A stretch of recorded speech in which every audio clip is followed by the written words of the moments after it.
मंडळी, खरंच आपण अशा घोर कलियुगात जगतोय जिथं लोक रामाला सुद्धा सोडायला तयार नाहीयेत। आम्ही पिढ्यानपिढ्या ज्या प्रभू श्रीरामांना सत्याचं, न्यायाचं आणि त्यागाचं सर्वोच्च प्रतीक मानत आलो, आज त्याच प्रभू श्रीरामांच्या घरात चोरी झाली आहे। आणि दुर्दैव बघा, चोऱ्या करायला बाहेरून कोणी आलं नाही। ज्यांच्या खांद्यावर रक्षणाची जबाबदारी होती त्याच पहारेकरांनी लोकांच्या विश्वासावर दरोडा टाकला। ज्या श्रीरामांनी वडिलांच्या एका शब्दाखातर अथांग ऐश्वर्याचा, राजेशाहीचा त्याग केला, अंगावरची राजवस्त्र उतरवून ऋषी मुनींसारखी झाडाची सालं परिधान केली आणि 14 वर्षांसाठी वनवास पत्करला। त्यानंतर पुन्हा 600 वर्ष प्रभू श्रीरामांना वनवासात जावं लागलं। तेव्हा तो वनवास संपला जेव्हा रामलल्ला आपल्या जन्मस्थानी त्या भव्य मंदिरात विराजमान झाले। जेव्हा या देशातल्या प्रत्येक नागरिकाच्या डोळ्यात आनंदाश्रू होते, तेव्हा लोकांनी काय नाही दिलं? लोकांनी आपले पिढ्यानपिढ्या जपलेले दागिने अर्पण केले, कुणी आपल्या आयुष्याची अखेरची जमापुंजी दिली, कुणी फाटक्या बटव्यातून निघालेले 4 आणे सुद्धा श्रद्धेने वाहिले। लहान पोरांनी सुद्धा त्यांच्या पिगी बँक रिकाम्या केल्या, वृद्धांनी पेन्शनचा पैसा दिला। त्या प्रत्येक रुपयाच्या मागे एक श्रद्धा होती, एक प्रार्थना होती, एक अतूट विश्वास होता। पण कुंपणानं शेत खाल्ल्याचं एसआयटीच्या चौकशीत समोर आलं। त्यानंतर या रॅकेटमधील 8 जणांवर गुन्हा दाखल करण्यात आला, त्यांना अटक सुद्धा झाली आहे। आणि आता राम जन्मभूमी ट्रस्टचे महासचिव चंपत राय आणि सदस्य अनिल मिश्रा यांनी अखेर राजीनामा दिला। रामलल्लाच्या चरणी अर्पण केलेल्या पैशांवर डल्ला मारताना, काहीशे कोटींची अफरातफर करताना यांचे हात कापले नसतील का हो? यांना ईश्वराची भीती वाटली नसेल का हो? नसेल वाटली म्हणून कदाचित यांची हिंमत झाली, कारण त्यांच्यासाठी मंदिरातली ती मूर्ती फक्त एक निर्जीव मूर्ती होती। पण त्यांना माहित नाही, या देशातल्या कोट्यवधी लोकांसाठी राम ही केवळ मूर्ती नाहीये, राम हा या भारताचा आत्मा आहे।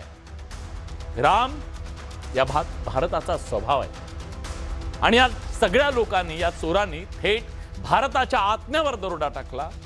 पण प्रश्न आहे, इतके दिवस शेकडो कोटी रुपयांची लूट केली जात होती, तेव्हा व्यवस्था झोपली होती का? कोणालाच कसं कळलं नाही? आणि बरं, ज्या प्रामाणिक माणसानं या पापाला वाचा फोडली, ज्यानं भ्रष्टाचार उघड केला, त्याला तुम्ही नोकरीवरून काढून टाकणार? याचा अर्थ काय? या सगळ्यांचेच हात ओले झाले होते का? सगळेच या पापात सहभागी होते का? कारण एक साधा ड्रायव्हर रात्रीतून कोट्याधीश होतो, यंत्रणेला संशय नाहीये। ही सुरक्षेची त्रुटी नाहीये। लोकांच्या भावनेला, श्रद्धेला ज्यांनी पायाखाली तुडवलं ना, त्यांच्यावर फक्त गुन्हे दाखल करून चालणार नाही। ज्या हाताने रामाच्या दरबारात चोरी केली, त्यांना कठोरातली कठोर शिक्षा मिळायला हवी। प्रश्न आहे, मोठे मासे खरंच गळायला लागतील का? दूध का दूध, पाणी का पाणी होणार का? आणि ते होणं गरजेचं आहे, कारण कोट्यवधी राम भक्तांच्या विश्वासाचा हा प्रश्न आहे। हा प्रश्न या देशाच्या, या भारताच्या आत्म्याचा आहे। आणि त्यासाठी मान्यवर पाहुणे आपल्या सोबत आहेत। या चर्चेत सहभागी होण्यासाठी आता आपल्या सोबत काळाराम मंदिराचे मुख्य पुजारी महंत सुधीरदासजी आहेत। सुधीरदास महाराजजी, खूप स्वागत आहे तुमचं। आपल्यासोबत काँग्रेसचे प्रवक्ते हनुमंत पवार आहेत। हनुमंतजी, तुमचंही स्वागत आहे। आपल्यासोबत शिवसेना उद्धव बाळासाहेब ठाकरे पक्षाचे प्रवक्ते अखिल चित्रे आहेत। अखिलजी, तुमचंही स्वागत आहे। हिंदू महासभेचे कार्याध्यक्ष आनंद दवे आपल्यासोबत आहेत। आनंदजी, तुमचंही स्वागत आहे।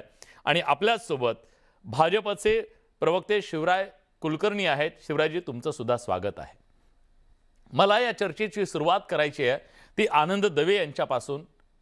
त्याचं कारण असं आहे की आज जी वेदना या देशातल्या कोट्यवधी रामभक्तांच्या मनात आहे, एक सल आहे की बाकी कुठेही व्हायला हवं होतं, सगळीकडे होतंय, पण या भारताच्या आत्म्याला ठेच पोचता कामा नये होती, तिथे हे होता कामा नये होतं, अशा प्रकारची भावना आज प्रत्येकाची आहे। जेव्हा ह्या सगळ्या गोष्टी आता समोर येत आहेत की ही अफवा नाहीये, तर हे घडलंय, काय भावना आहे एक रामभक्त म्हणून? आनंदजी, मला विचारला का प्रश्न? हो. नमस्कार. सर्वप्रथम सांगू का, आज आम्ही अतिशय दुःखी आहोत, व्यथित आहोत.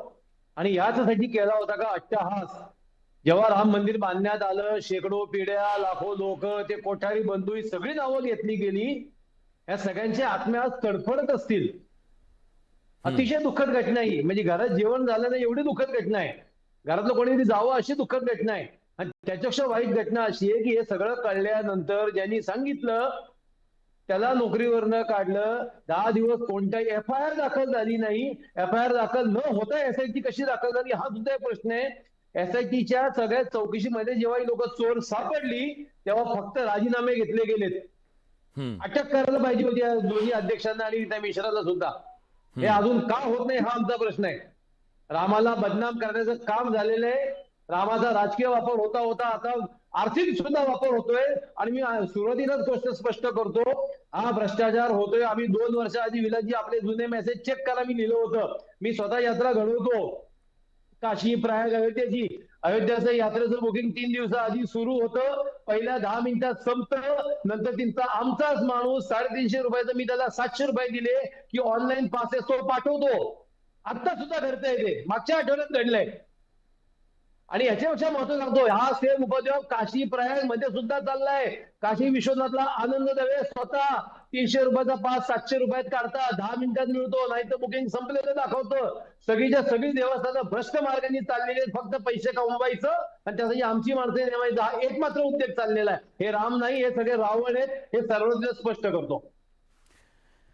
तुम्ही अतिशय तडफेने बोलताय आणि आज तुमची जी भावना आहे ती केवळ तुमची नाहीये.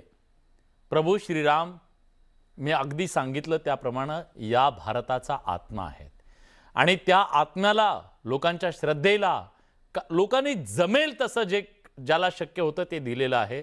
पण अशा ठिकाणी साहेब आता सुद्धा 80-80 वर्षाची लोक सांगतात की मरायच्या आधी आम्हाला राम मंदिर दाखव, आम्ही घेऊन जातोय. खरंय. आज माझ्याकडच्या 8 लोकांनी कॅन्सल केले की आता नाही त्या रामाचं आम्हाला मंदिर बघायचं जिथं माझा पैसा चुकीच्या मार्गासाठी वापरला जातोय. ठीक आहे. आता सुद्धा घडते. मी मी सगळ्यात आधी सगळ्यांची भावना ऐकून घेतो. अखिल चित्रे आपल्या सोबत आहेत. अखिलजी, खरं तर या सगळ्या राम मंदिर आंदोलन असेल, त्यानंतरच्या वेगवेगळ्या घटना घडामोडी असतील, तुमच्या पक्षाची सुद्धा महत्त्वाची भूमिका राहिलेली आहे. त्यांच्याशी तुमचं भावनिक नातं सुद्धा राहिलेलं आहे. आत्ता आज संजय राऊतांनी सुद्धा सांगितलं आम्ही ती वीट दिली, चांदीची वीट दिली, काही कोटींचा निधी पण दिला, त्याची रिसीट आम्हाला मिळाली नाहीये. खरं तर या सगळ्याच्या नंतर निश्चितपणे एक विश्वासाला तडा जातोय. 100% जातोय. त्याचं कारण असं आहे की अनेक असंख्य करोडो भाविक तिकडे देणगी देत असतात. आता ते देणगीचा जो काय उपयोग होतो ते कोणत्या कोणत्या गोष्टीसाठी होतो? तो काय तिथे काम करणाऱ्या लोकांसाठी होतो का? कर्मचाऱ्यांसाठी आहे का तिथे ते ट्रस्टवर असणाऱ्या लोकांना त्यांची घरं भरण्यासाठी आहे? आपण एक गोष्ट लक्षात ठेवावं की तिकडे मला राजकारण याच्यात आणायचं नाही पण आणावं लागतंय दुर्दैवाने. योगीजींनी सांगितलं होतं की आम्ही कोणत्याही प्रकारचं तिकडे जे रामाला मानत नाही किंवा अशा लोकांना आम्ही तिकडे एंट्रीच होऊ देणार नाही, अशा प्रकारची आम्ही म्हणे तिकडे यंत्रणा लावलेली आहे. मग हे अशा प्रकारचे रावण कसे काय तिकडे आत घुसले जे तिकडे राम मंदिरात चोरी करतायत? आणि आपण एक गोष्ट लक्षात घेतली पाहिजे, ते टिनू सिंग का कोणतरी नावाचा व्यक्ती आहे, तो एक वाहन चालक होता, सरचिटणीस त्या मंडळाचा जे कोण आहेत त्याचा. तो कसा काय तिकडे पैशाची हाताळणी करतो आणि कसं काय तिकडे यंत्रणेला माहित नाही? एक महिपाल सिंग नावाचा अकाउंट इन्चार्ज, आपण त्याचं नाव नाही घेतलं पण मी घेतोय, महिपाल सिंग नावाचा अकाउंट इन्चार्ज, त्याला वाच्यता फोडतो आणि तुम्ही त्याच्यावरच कारवाई करता. त्यांनी वाच्यता केल्यानंतर तुम्ही काय कारवाई केली? त्याच्यानंतर एक राष्ट्रीय वृत्तवाहिनी तिकडे स्टिंग ऑपरेशन करते. त्याच्यानंतर तुम्ही ते SIT विसायटीचं ढोंग करता. काय आहे ना, मुळात आहे ना, राम नाम जपना पराया माल अपना, अशा प्रकारची यांची भावना आहे, दिसून येते. ठीक आहे. शिवराय कुलकर्णी आपल्या सोबत आहेत. शिवरायजी, खरं तर साधारणपणे अशा प्रकारचे मंदिर असेल, ट्रस्ट असेल, या सगळ्याचा कारभार पारदर्शक व्हावा याच्यासाठी एक यंत्रणा आहे, एक व्यवस्था आहे. त्याच्यात पारदर्शकता आणण्यासाठी सगळ्या गोष्टी केल्या. पण मग राम मंदिर जे आपल्या देशासाठी इतकं महत्त्वाचं आहे, अशा ठिकाणी ही पारदर्शकता असली पाहिजे, याच्यासाठी यंत्रणा कमी पडली का? हे अपयश कुणाचं आहे? कोण जबाबदार आहे? की अशा लोकांची हिंमत झाली राम मंदिरामध्ये जाऊन चोरी करण्याची? त्याला जबाबदार कोण आहे? एकतर विलासजी, मी आपलं मनपूर्वक अभिनंदन करतो की सुरुवातीला आपण जी प्रस्तावना केली या आजच्या चर्चेच्या कार्यक्रमाची, ही प्रस्तावना आणि तुमची जी पोटतिडीक होती, ही पोटतिडीक यावेळी प्रत्येक भारतीयाची आहे, प्रत्येक हिंदू माणसाची आहे. हो. मी स्वतः कारसेवक होतो. 300 किलोमीटर पायी चालून कारसेवेला गेलो होतो. अमरावती जिल्ह्याचं, विदर्भाचं नेतृत्व त्यावेळी मी त्या सगळ्या आंदोलनामध्ये केलं. मुलायम सिंग सरकारने गोळ्या चालवल्या होत्या. शेकडो रामभक्त आमच्या समोर मारल्या गेली. शरयूमध्ये त्यांची प्रेतं टाकल्या गेली. हा सगळा इतिहास सगळ्यांना माहिती आहे. आणि त्याच्यामुळे ज्यावेळी पहिल्यांदा राम मंदिरामध्ये रामललाची स्थापना झाली आणि आम्ही सर्वजण राम मंदिर पाहायला गेलो, तेव्हा नुसतं राम मंदिर उभं झालेलं आणि रामलीला विराजमान झालेला पाहून डोळ्यामधून घळघळ अश्रू माझ्याच नव्हे, ती या देशातल्या कोट्यवधी हिंदूंच्या डोळ्यातून आलेले आहेत. हो. त्याच्यामुळे तुम्ही ज्या तडपेने आज तुम्ही बोललात, तुमचं मी त्यासाठी अभिनंदन करतो. ही भावना तुमचीच नव्हे, तर ही माझी देखील भावना आहे. माझ्या पक्षाच्या प्रत्येक कार्यकर्त्याची आहे. मी ज्या विचारांवर काम करतो त्या विचारातील संघटनेच्या प्रत्येक कार्यकर्त्याची आहे. हम्म. एक निश्चित आहे की अगदी माझे मित्र आता म्हणाले की आम्ही त्याच्यामध्ये राजकारण आणणार नाही. फार आनंद वाटला मला. त्याच्यामध्ये राजकारण आणू पण नाही. याचं कारण असं आहे की राम मंदिरामधली चोरी हा अक्षम्य विषय आहे. आणि या अक्षम्य विषयासाठी जर कोणी असं म्हणत असेल की 8 प्यादे पकडले, आका का नाही पकडला, तर माझं असं मत आहे की योगीजींच्या स्वभावानुसार योगीजी या सगळ्या गोष्टींची चौकशी SIT लावून निश्चितपणे करतील. आणि माझी मागणी आहे भारतीय जनता पार्टीचा प्रवक्ता म्हणून की या चोरीमध्ये प्यादे नव्हे, आका जर इन्व्हॉल्ड असेल, आका जर सामील असेल, आकाच्या सांगण्यावरून होत असेल, आकाने देखील घर भरलं असेल, तर जो कोणी आका असेल त्या मंदिराच्या ट्रस्टमध्ये, मंदिराच्या अवतीभोवती, त्याला सुळावर चढवावं इतकं गंभीर पातक त्यांनी केलेलं आहे. कारण की जगातल्या सर्व हिंदूंचं अत्यंत महत्वाचं श्रद्धास्थान, आणि केवळ हिंदूंचं नव्हे तर सांस्कृतिक भारताचं, सांस्कृतिक अस्मितेचं प्रतीक, राष्ट्रीय अस्मितेचं प्रतीक आणि परकीय आक्रमक बाबराचा कलंक पुसून उभं झालेलं प्रतीक, या दृष्टीने त्या मंदिराकडे अन्य मंदिरांसारखं नाही तर माझ्या मते आणखी विशेष महत्व आहे. कारण की त्याच्यासाठी मोठा संघर्ष, मोठा रक्तपात, सांस्कृतिक लढा उभा झालेला आहे. त्याच्यामुळे विलासजी, यामध्ये कोणीही दुमत असू शकत नाही की याची चौकशी कसून झाली पाहिजे, निरपेक्षपणे झाली पाहिजे, निष्पक्षपणे झाली पाहिजे. आणि या जे कोणी दोषी असतील त्यांचे नावं कितीही मोठे असू द्या, त्यांना फासावर चढवलं पाहिजे. ज्या राम भक्तांनी आपलं रक्त सांडवलं, ज्या राम भक्तांनी घाम सांडवला, ज्या राम भक्तांनी यातना सहन केल्या, कोठारी बंधूंचं नाव माझ्या मित्रांनी घेतलं, आनंद दवेंनी घेतलं, त्या कोठारी बंधूंच्या आत्म्याला जर शांती द्यायची असेल तर त्यांना सगळ्यांना याच्यातून हुडकून काढलं पाहिजे. 1-1 रुपयाची वसुली केली पाहिजे आणि अत्यंत पारदर्शक चालेल असा, आणि एकही नव्या पैशाचा घोळ होणार नाही अशी व्यवस्था अयोध्येमध्ये उभी केली गेली पाहिजे. हे देखील माझं ठाम मत आहे. शिवराजी, फक्त एक उदाहरण सांगतो. मी जेव्हा ह्या सगळ्या गोष्टीबद्दल आईशी बोलत होतो, माझी भावना व्यक्त केली, तेव्हा तिचं म्हणणं होतं की असं नाही होऊ शकत.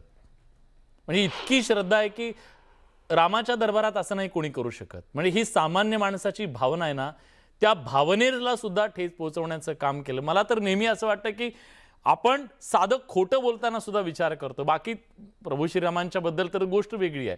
माणसाचे हात, आपण तिथं म्हणतो की देव बघतोय आपल्याला, आपण इथं जरी असलो तिथं आहे, तर कुठलाही जगात असेल तिथं तर रामाच्या मंदिरात हे घडलं.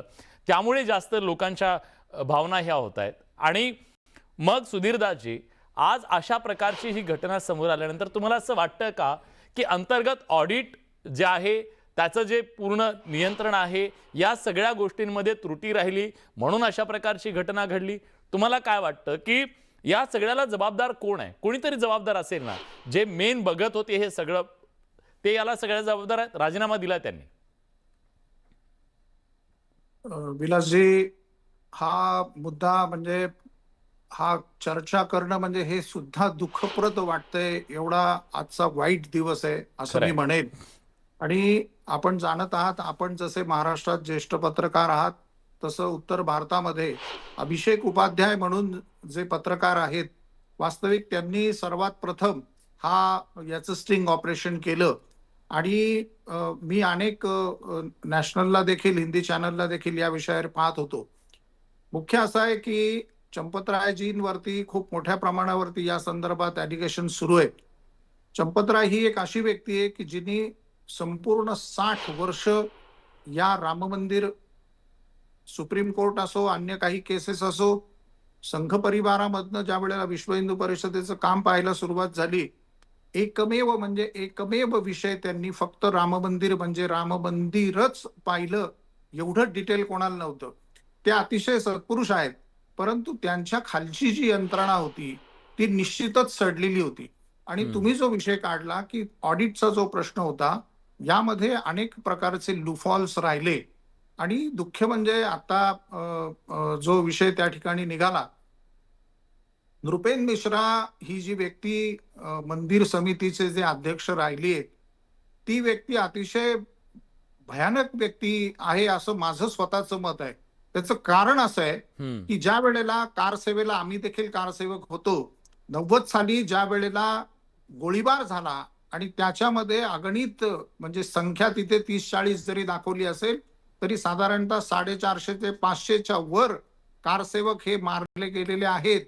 आणि त्यांचा उत्तर प्रदेश ज्या वेळेला मुलायम सिंगचं सरकार होतं, त्यावेळेला हेच नृपेंद्र मिश्रा हे त्या संपूर्ण उत्तर प्रदेशचे चीफ सेक्रेटरी होते.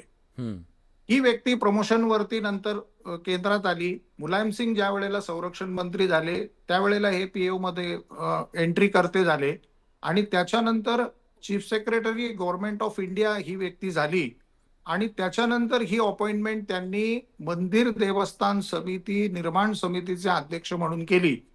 तर मला असं वाटतं की ही जी फ्रेम आहे, ही फ्रेम चेक झाली पाहिजे. या फ्रेम मध्ये ही मंडळी घुसली कुठून, या मंडळीमध्ये घुसून नंतर जे काही आज ॲलिगेशन सुरू झाले सर्व प्रकारचे, ही एक म्हणजे मला डॉक्टर दुबे म्हणून माझे सुप्रीम कोर्टाचे मित्र आहेत, ॲडव्होकेट आहेत, त्यांनी मला काही गोष्टी या संदर्भात पाठवल्या. ते म्हणाले की ही जी चोरी झाली ही निश्चितच चोरांना, तुम्ही म्हणताय मी त्या याला थोडी सुधारणा करतो, देवाच्या रामाच्या मंदिरामध्ये कोणी आका नसतं, लक्षात घ्या. मशिदीमध्ये आका असतं, हा आपण एक सुधारणा करूया. पण मोठी मंडळी जी काही तुम्ही म्हणताय त्याप्रमाणे या मंडळींच्या माध्यमातून काही डायरेक्शन्स ऑलरेडी खाली गेलेल्या होत्या, पण त्याचं जे एक्झिक्युशन करणारी खालची जी मंडळी होती ती मंडळी बदमाश निघाली आणि त्याचे सगळे दोषारोप आज चंपतरायजींसारख्या देवतुल्य ऋषितुल्य व्यक्तींवरती हे जे शिंतोडे उडाले. आता मगाशी आनंद दवेंनी जो आनंद दवेंनी जो विषय मांडला, आनंदजी, हा विषय चंपतरायांनीच मुख्यमंत्री योगी आदित्यनाथांकडे दिला आणि मग एसआयटी स्थापन झाली. चंपतराय तर म्हणत होते की असं काही घडलेलं नाहीये. चंपतरायने कारवाई तर ज्यांनी समोर आणलं त्याच्यावरती केली ना कारवाई. नाही, ती कारवाई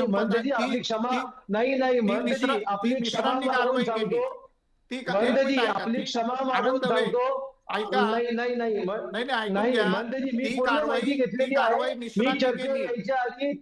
मी तुम्हाला सांगितलं, मी तिथे यात्रा घडवतोय, तिथली काही लोक माझ्याशी संपर्कात आहेत. एसआयटीनं सुद्धा चौकशी केली आहे. मी हनुमानगडीचा तर आपला विषय पूर्ण आदर घेऊन सांगतो. एक तर तुम्ही परस्पर सर्टिफिकेट देऊ नका की चंपतराय शुद्ध आहे, चंपतराय स्वच्छ आहे. 100 वेळेला अशी आपण सर्टिफिकेट आनंदजी महाराज सुधीरदाजी, माझं म्हणणं आहे की चंपतरायजी समजा थेट सहभागी आहेत की नाहीये ते तपासानंतर समोर येईल, पण निश्चितपणे त्यांची जबाबदारी बनते की नाहीये. कारण आज ज्या लोकांच्या बद्दल आरोप आहे ते लोक त्यांच्या जवळचे आहेत म्हणून ते प्रश्नांकित होत आहेत. त्यामुळे एक मुख्य, समजा कुठल्याही गोष्टीचा जो मुख्य असतो त्या व्यक्तीची जबाबदारी आहे की आपल्या खाली काय चाललेलं आहे आणि आपल्यावर जबाबदारी इतकी मोठी आहे. अशा वेळी त्यांची जबाबदारी नव्हती हे पारदर्शक असलं पाहिजे. जेव्हा त्यांच्या लक्षात आलं की असं काहीतरी घडतंय, खरं तर ह्याच्या आधीच लिटमेट झाली होती, जमिनीच्या व्यवहारावरून प्रश्न उपस्थित झाले होते, तिथंच अलर्ट व्हायला नको होतं त्यांनी. जमिनीच्या व्यवहाराच्या बाबत सुद्धा तो व्यवहार संपूर्ण मला माहिती आहे, कारण आमच्या आखाड्याच्या जागेची ती एक जागा त्या ठिकाणी होती. आपण रेडी रेकनर रेटचा जो विषय तो जो 2001 साली जो रेट होता, त्याच्यानंतर ज्या वेळेला मंदिर बांधते वेळी ती जागा घेतली गेली, ह्या रेडी रेकनर मधला डिफरन्स आहे. ज्या वेळेला तो विषय पुढे आला त्यावेळेला असं सांगितलं की या रेडी रेकनरच्या बाबत जर काही डिस्प्यूट असतील तर त्यावेळेला जी चौकशी आयोग नेमला गेला होता त्यांच्या पुढे हे कागदपत्र ठेवा. पण आपवाल्यांनी किंवा संजय सिंग विशेषतः ज्या वेळेला या संदर्भात आवाज उठवत होते, कोणीही हे कागदपत्र त्या ठिकाणी दिलेलं नाही. जसं उदाहरण आपल्याकडे आता नागपूर एक्सप्रेस बांधला गेला, तर नागपूर एक्सप्रेस बांधत असताना तिथे शिर्डीजवळ जी काही जागा 1 एकर होती त्याचा जो काही रेट होता, पण ज्या वेळेला गव्हर्नमेंटने ती जागा खरेदी केली त्यावेळेला त्या जागेचा मार्केट रेट नुसार 3 पट जास्ती भावाने जागा दिल्या आहेत. आपणही दिल्या. आताही नाशिक सुरत एक्सप्रेस संपूर्ण चाललाय, त्याच्याही जागेच्या आमच्या इथे नाशिकच्या रिंग रोडचा विषय. त्यावेळेला शासनाने सांगितलं की मार्केट रेट पेक्षा देखील आम्ही 3 पट जागा ही त्या ठिकाणी जास्ती भावाने खरेदी करतो शेतकऱ्यांकडनं. हा विषय आपल्याकडे महाराष्ट्रात झाला, तोच विषय तिथे झाला. नाही, माझं म्हणणं आहे की हायकोर्टापर्यंत हे जेव्हा प्रकरण असे आरोप झाले गेल्यानंतर तेव्हा जास्त अधिक सतर्क व्हायला हवं होतं, अलर्ट व्हायला हवं होतं आपण त्याच्याबद्दल, आणि यंत्रणांनी त्याच्याबद्दल सतर्क होऊन ही व्यवस्था पारदर्शक राहील यासाठी काम करायला नको होतं का? हा माझा मुद्दा होता. हा, मी येतो. पारदर्शकता राहिली नाही. हा पूर्ण करा तुमचं. पारदर्शकता राहिली नाही हे निश्चितच आहे, हे मान्य करतो आहोत आम्ही. त्यामुळेच आज त्यांनी राजीनामा परत दिला ना. पण ही चौकशी करा, SIT हे चंपतरायांनीच मुख्यमंत्र्यांना सांगितलं आणि मग हे घडलेलं आहे, ते हे ध्यानात घ्या. ठीक आहे. हनुमंत पवार आपल्या सोबत आहेत. हनुमंतजी, साधारणपणे आपल्या कार्यालयात असेल कुठेही असेल, एखादी व्यक्ती 10-20 रुपये पगार आहे आणि ती कोट्यवधींची तिची संपत्ती दिसते आणि संपत्ती गोळा करते, स्वाभाविकपणे ते संशयाच्या घेऱ्यात यायला हवं होतं. भले तो कोणाच्या जवळचा आहे किंवा दूरचा आहे याच्याशी काही संबंध नाहीये. या सगळ्या गोष्टींकडे दुर्लक्ष झालं म्हणून आजची ही परिस्थिती निर्माण झाली का? आणि आता खूप मोठे सुधार करणं आणि सगळ्यात महत्त्वाचा जो विश्वासाला तडा पोचलेला आहे तो विश्वास पुन्हा मिळवणं ही मोठी जबाबदारी आता असणार आहे का ट्रस्टचा ट्रस्ट? विलासजी, राम मंदिराच्या उभारणीचा ज्यावेळेस निकाल आला माननीय सुप्रीम कोर्टाकडून, त्यावेळेस सुप्रीम कोर्टानं राम मंदिराची निर्मिती करण्यासाठीचा एक स्वतंत्र स्वायत्त ट्रस्ट असावा असं निकालामध्ये नमूद केलेलं होतं. आणि तो ट्रस्ट करण्याची जबाबदारी भारतीय संसदेला दिलेली होती की एक ट्रस्ट तयार करा. सुप्रीम कोर्टाच्या आदेशाने राम मंदिर निर्माण आणि राम मंदिराच्या एकूण व्यवस्थापनासाठीचा ट्रस्ट तयार करण्यात आलेला आहे. ज्या ट्रस्टला आता आपण सगळे प्रश्नचिन्ह उपस्थित करतोय, किंवा चंपत राय ज्या ट्रस्टचे प्रमुख आहेत, किंवा महाराष्ट्रातले किशोर व्यास म्हणून जे त्या ट्रस्टचे कोषाध्यक्ष आहेत, ही सगळी मंडळी सुप्रीम कोर्टाच्या निकालानं दिलेल्यानुसार ती ट्रस्टची स्थापना झालेली आहे.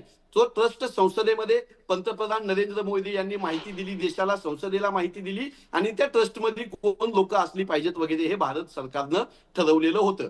ते करत असताना चंपत राय या नावाभोवती त्यावेळेसही चर्चा झाली, आताही चर्चा झाली. इथं उपस्थित असलेले कुलकर्णी असतील, चित्रे असतील की दवे असतील, ह्या सगळ्यांचं एकमत होतंय. पण महंत सुधीर दासजी मात्र चंपत राय यांना क्लीन चिट देण्याची घाई का करतायत हा प्रश्न मला निर्माण होतोय. चंपत राय प्रमुख आहेत. महाराष्ट्रामध्ये मी ज्या विधानसभेतून येतो त्या विधानसभेमध्ये तुळजापूर मंदिर ट्रस्ट आहे. निजामाच्या काळापासून त्याचा कारभार सरकारकडे असतो. आता धाराशिवचे जिल्हाधिकारी आणि तुळजापूरचे प्रांत अधिकारी ते पाहतात. जर तुळजापूरच्या मंदिर पेटीचा किंवा तुळजापूरच्या मंदिर संस्थांच्या काही व्यवहाराचा जर वाद झाला तर त्याला जिल्हाधिकाऱ्याला आणि प्रांत अधिकाऱ्याला जबाबदार धरलं जातं. अनेक वाद त्या निमित्तानं कोर्टापर्यंत गेलेले आहेत, महाराष्ट्रानं बघितलेले आहेत. हाच न्याय जर प्रभू रामाच्या मंदिराच्या ट्रस्टला लावला तर चंपत राय यांच्या भोवती संशयाचं धुकं अधिक गडद होतं. चंपत राय यांनी मुख्यमंत्र्यांना म्हणजे योगी आदित्यनाथ यांना माहिती दिली आणि मग त्यांनी ट्रस्ट स्थापन केला. ही माहिती सपशेल चुकीची आहे. योगी आदित्यनाथ यांची भाषणं आहेत, त्यांनी प्रभू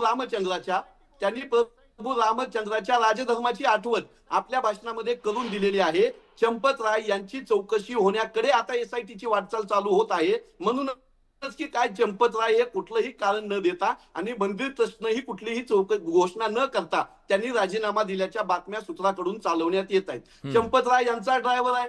चंपत राय यांच्याच जवळची माणसं त्यांनी त्या दानपेटी मोजण्यासाठी नेमल्याच्या घडामोडी समोर आल्या. नैतिक दृष्ट्या चंपतराय या सगळ्या ह्याला जबाबदार आहेत. मंदिरासाठी मी लढलो म्हणून मंदिरामध्ये होणारा भ्रष्टाचार जर तुम्ही डोळ्याआड करा असं त्यांचं म्हणणं असेल तर प्रभू रामासाठी केलेली ही सगळ्यात मोठी फसवणूक असेल. त्या फसवणुकीच्या आरोपापासून चंपतरायनी आणि मंदिर ट्रस्टनं धावायचं काही कारण नाही. भारत सरकार, सुप्रीम कोर्ट आणि उत्तर प्रदेशचं सरकार हे या घोटाळ्यातल्या सगळ्या आकांना, सगळ्या मुखियांना आणि जे कोण प्रमुख आहेत त्यांना गजाआड करेल. त्यावेळेस या देशातल्या तमाम माझ्यासारख्या हिंदूला समाधान लाभेल. विलासजी, मला उत्तर द्यायचं हा प्लीज प्लीज. असं आहे हनुमंतरायजी, मी चंपतरायांना क्लीन चिट वगैरे कुठलेही शब्द वापरले नाही. मी त्यांचं जे कॉन्ट्रीब्युशन होतं, जी 40 वर्ष केस चाललेली होती, साधारणतः 4.5 लाखाच्या वर जगातली सर्व कागदपत्र आणून त्याचं भाषांतर करून त्यांनी ते सुप्रीम कोर्टाकडे दिलं आणि त्यांनी संपूर्ण आयुष्यामध्ये संघ परिवाराचे, विश्व हिंदूचे प्रचारक म्हणून एकमेव विषय हा हाताळलाय. आणि मला असं वाटतं की हा संपूर्ण विषय नाही, पण त्याचा जो काही राममंदिराचा सन्मान, विजय त्यांच्या सुप्रीम कर्तृत्वाचा जो कोर्टामध्ये सन्मान करायला हवा होता तो देशानं केला, सरकारनं केला. केला, सगळ्यांनी केला. आणि इतक्या हे- महत्वाच्या जबाबदारीवर त्यांना बसवलेलं होतं. त्यांचं कॉन्ट्रीब्युशन कोण नाकारत नाहीये महाराज, त्यांचं कॉन्ट्रीब्युशन कोण नाकारण्याचा प्रश्न येत नाहीये, जबाबदारीचा एक- प्रश्न आहे. आज जो विषय, सर्वात महत्वाचा विषय त्या ठिकाणी असा आला की जगातील हिंदूंचं सर्वात मोठं धार्मिक केंद्र म्हणून रामाच्या अयोध्येच्या मंदिराची जी वाटचाल सुरू होती ती अनेक मंडळींना, म्हणजे ख्रिश्चन, आज तुम्ही जर पाहिलं किंवा अन्य काही मुस्लिम संघटना आहे, FCRA विषय ज्या पद्धतीने भारत सरकारने हाताळला, त्याच वेळेला आमच्याकडच्या काही संत मंडळींना या पद्धतीच्या बातम्या होत्या की राम मंदिराचा हा विषय इस तरह से उछाला जाएगा. आणि अगदी म्हणजे 1 महिन्या, 2 महिन्या, 3 महिन्याच्या पूर्वीच आमच्याकडे ह्या सगळ्या बातम्या आलेल्या होत्या. माझं म्हणणं असं आहे की ज्या पद्धतीने त्याला स्वरूप दिलं जात आहे, ज्या पद्धतीने तो हाताळला जातोय, त्याच्या मागे काही षडयंत्र लक्षात येत नाही का? आपण जर ही कसलं सामाजिक षडयंत्र सगळी- सांगा. सामान्य माणसाने जे दिलं, आज असे अनेक लोक समोर आले ज्या लोकांनी सांगितलं की बाबा आम्ही दिलं पण त्याची पावती आम्हाला मिळाली नाही. सामान्य माणसाच्या ह्या भूमिकेवर आपण प्रश्नचिन्ह उपस्थित करायचं महाराज. आणि योगीजी आज- स्वतः मान्य आज- करतात की काही मी झाले, ते गुन्हे मान्य करतायत. हे षडयंत्र असं- केलं असं मग योगींनी केलं असं म्हणावं लागेल आपल्याला. यासाठी नेहमी असं- सरकारने षडयंत्र केलं असं म्हणावं लागेल. म्हणजे असं सरकार आहे, हिंदूंना बदनाम मी- करण्याचं षडयंत्र करतंय. असं अखिल काही अखिलजी नको मांडायला अखिलजी स्वामीजी. याच्या मागे काही या षडयंत्र पूर्ण वाटतंय? बोल. त्यांचं म्हणणं आहे की आज षडयंत्र असू शकतं याच्या मागे. षडयंत्र हे असं बघा, नाही, मी- ह्याच हे लोकांचे बघा, नाटक करतात हे. मी आधीच बोललो होतो की याच्यात राजकारण आणायचं नाहीये, पण वारंवार महंतजी ज्या प्रकारे इकडे वकालतनामा घेतल्यासारखं हे काय क्लीन चिट देत आहेत, ते क्लीन चिट जरी देत नसले तरी ते म्हणतायत की त्यांचं कॉन्ट्रीब्युशन चंपतरायांचं काय, तर कॉन्ट्रीब्युशन आहे म्हणून काय त्याला आता एनकॅशमेंट करणार का ते? आता जर इन्क्वायरी सुरू आहे, पहिलं तर मी एक गोष्ट सांगतो की पहिलं FIR रजिस्टर होतं का पहिली SIT इन्क्वायरी होते?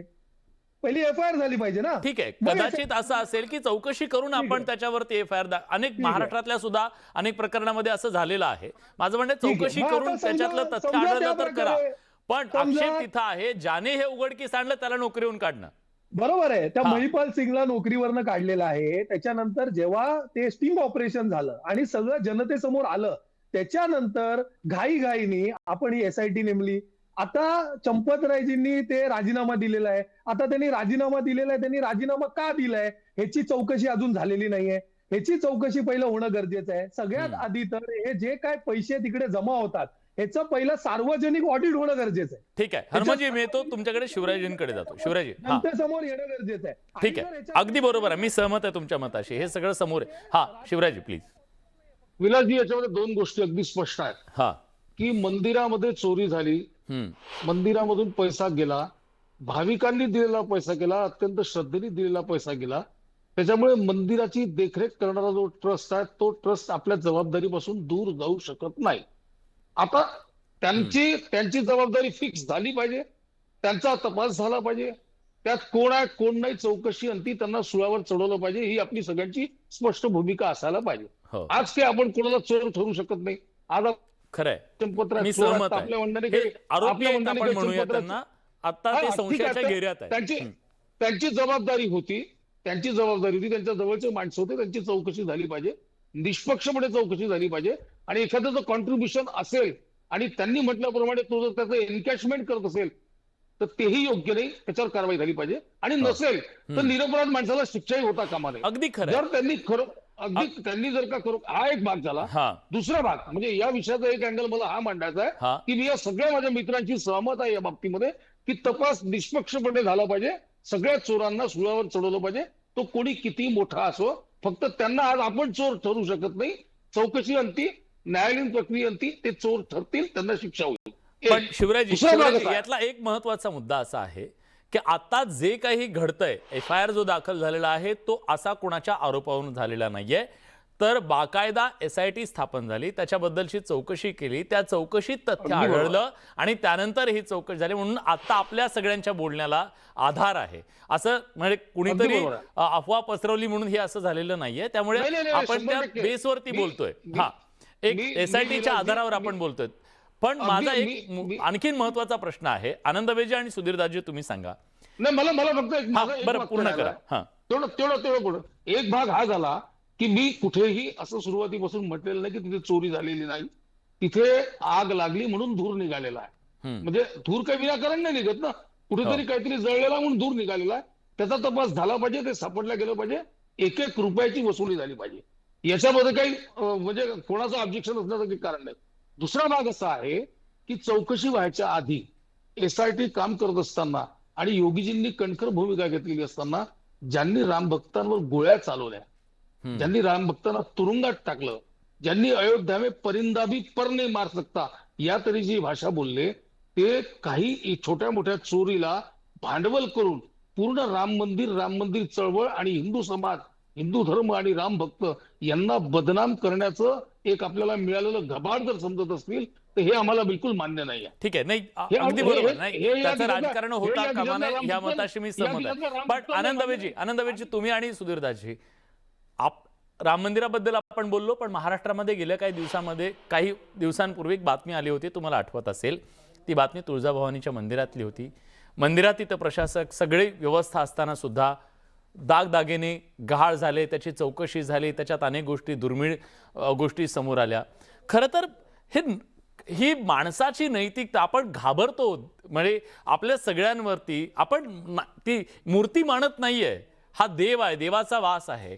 ही काय ह्या लोकांची मानसिकता आहे की ते देवाला सुद्धा सोडत नाही? नाही, खरं तर दुर्दैव आहे. दुसरा काय शब्द वापरणार आपण तरी. नालायक लोकांच्या हातात अधिकार गेली की काय होतं हे प्रकाराने. पण शिवराजजी, आपण जशी आता मांडणी केली की किरकोळ चोरीला ती लोक काय राजकारण करतात करू द्या, मूर्ख आहेत ती लोक, म्हणजे हिंदुत्वाच्या विरोधात आपल्या तुमच्या भाषेत. पण 200 कोटी रुपयाचा ज्ञात भ्रष्टाचार फक्त 2 वर्षातला आहे. हा दिसतोय तो 200 कोटींचा आहे. तो खरा किती असेल माहित नाही. बरे, पैसे नेमके कोणाकडे गेले, पुढे कुठे गेले हे आपल्याला माहित नाहीये.